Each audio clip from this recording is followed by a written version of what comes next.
Morning students. हम लोग पढ़ रहे थे सिविक्स का चैप्टर नंबर 4 डेमोक्रेटिक गवर्नमेंट। अभी तक मैंने आपको डेमोक्रेसी के बारे में और उसके साइलेंट फीचर्स बताए। आज हम पढ़ेंगे participation. In a democracy representative chosen by the people through election process run the government. Democracy में जो रिप्रेजेंटेटिव हम सेलेक्ट करते हैं वो गवर्नमेंट को रन करता है। उस रिप्रेजेंटेटिव की ड्यूटी होती है कि वो पब्लिक ओपिनियन को अपने माइंड में रखे जब भी वो कोई डिसीजन ले रहा है। हमारी कंट्री में इलेक्शन होते हैं हर 5 ईयर्स में, और जो भी सिटीज़न 18 प्लस हैं यानी 18 ईयर्स या उससे ज़्यादा के हैं उनके पास ये राइट होता है कि वो वोट दे के अपने रिप्रेजेंटेटिव को सेलेक्ट कर सकें। सेकंड है अदर वेज ऑफ पार्टिसिपेशन। अब पार्टिसिपेशंस के और कौन से वेज होते हैं? Elections are just one of the way of participation. एक तो वे होता है पार्टिसिपेशन का इलेक्शन।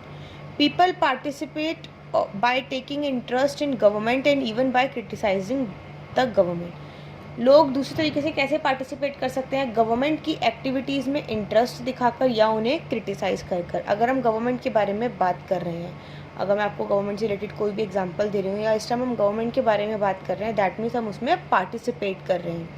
तो जो जनरल पीपल सिटीजन्स होते हैं वो भी यही करते हैं, गवर्नमेंट में इंटरेस्ट दिखाकर या फिर उसे क्रिटिसाइज़ कर कर पार्टिसिपेट करते हैं।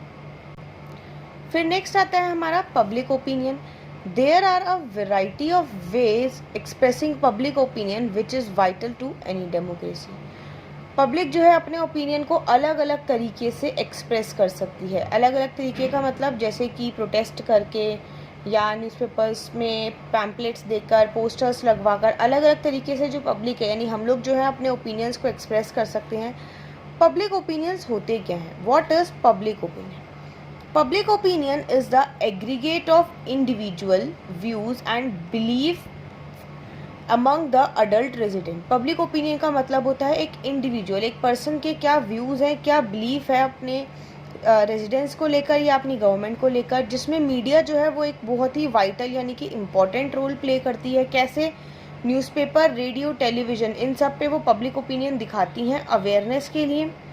नीड टू रिजॉल्व कॉन्फ्लिक्ट्स का मतलब होता है कोई भी लड़ाई झगड़ा, इनको सुलझाना क्यों ज़रूरी है। The Indian constitution clearly defines law to be followed by centre and state for resolving difference in situation of conflict. Indian constitution में ये क्लियरली लिखा हुआ है कि किसी भी कॉन्फ्लिक्ट के टाइम पर उसको सॉल्व करने के लिए हम डिफरेंट सिचुएशंस में लॉ का यूज़ कर सकते हैं।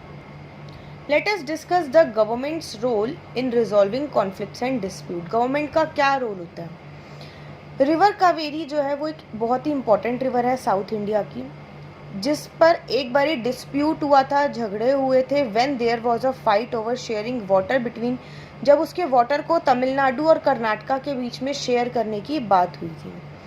Eight times religious celebration lead to violence and tension. उस टाइम पे जो रिलीजियस लोग होते हैं वो लोग क्या करते हैं? वायलेंस फैलाते हैं और टेंशन देते हैं, जिसको हम कहते हैं ना धर्म के नाम पे लड़ाई करवा दी, तो वो लोग वही करते हैं। In this situation the government should intervene by bringing the representative to of respective community on the negotiating table so that the peace and harmony can be maintained in the state. इस situation में government क्या करती है? Different communities के different representative को लेकर आती है एक ही टेबल पर, ताकि वो कोई डिसीज़न लें और वापस से हमारी कम्युनिटी में, हमारी सोसाइटी में शांति बनी रहे। नेक्स्ट आता है need for equality and justice. Equality और जस्टिस की क्या ज़रूरत है? Equality is a very important element of democracy. Democracy में इक्वालिटी बहुत ज़्यादा ज़रूरी है। In democracy everybody is equal in the I of law which means equal status and opportunity. Democracy में जितने भी लोग हैं, चाहे वो पुअर हैं, रिच हैं, हाई क्लास के हैं, लो क्लास के हैं, मिडिल क्लास के हैं, चाहे अपर कास्ट से बिलोंग करते हैं या लोअर कास्ट से बिलोंग करते हैं, लेकिन हर कोई डेमोक्रेसी में लॉ के अंडर इक्वल है। सबके लिए इक्वल लॉ है और इक्वल ही अपॉर्चुनिटीज़ हैं। Equality can be achieved only when there is just distribution of resources. Equality हम तभी अचीव कर सकते हैं जब हमारी सोसाइटी में, हमारी कंट्री में सिर्फ रिसोर्सेज का डिस्ट्रीब्यूशन हो। सिर्फ रिसोर्सेज का डिस्ट्रीब्यूशन का मतलब क्या है? ऐसा ना हो कि अगर फॉर एग्जांपल हम कोई किसी भी रिसोर्स का डिस्ट्रीब्यूशन कर रहे हैं तो हम ये कह दें कि ये चीज़ जो है ये तो मिडिल क्लास के लिए है, ये लोअर क्लास के लिए है और ये अपर क्लास के लिए। इससे क्या होगा? इनइक्वालिटी होगी। इसको ध्यान में ना रखते हुए हम जो भी रिसोर्सेज दे रहे हैं, डिस्ट्रीब्यूट कर रहे हैं, वो सारे रिसोर्सेज इक्वल हों, सबको इक्वली डिस्ट्रीब्यूट करे जाएं। The constitution uphold equality for all irrespective of gender, class, religion and colour. जो हमारा कॉन्स्टिट्यूशन है वो भी यही कहता है, इक्वालिटी का मतलब है कि हम जो भी चीज़ कर रहे हैं उन सब में हम जेंडर, क्लास, रिलीजन और कलर्स को ना देखें। जैसे कि अगर हम एक सिंपल बात करते हैं वुमेन एम्पावरमेंट की, तो गवर्नमेंट ने बहुत से प्रोग्राम्स चलाए हैं वुमेन्स के लिए।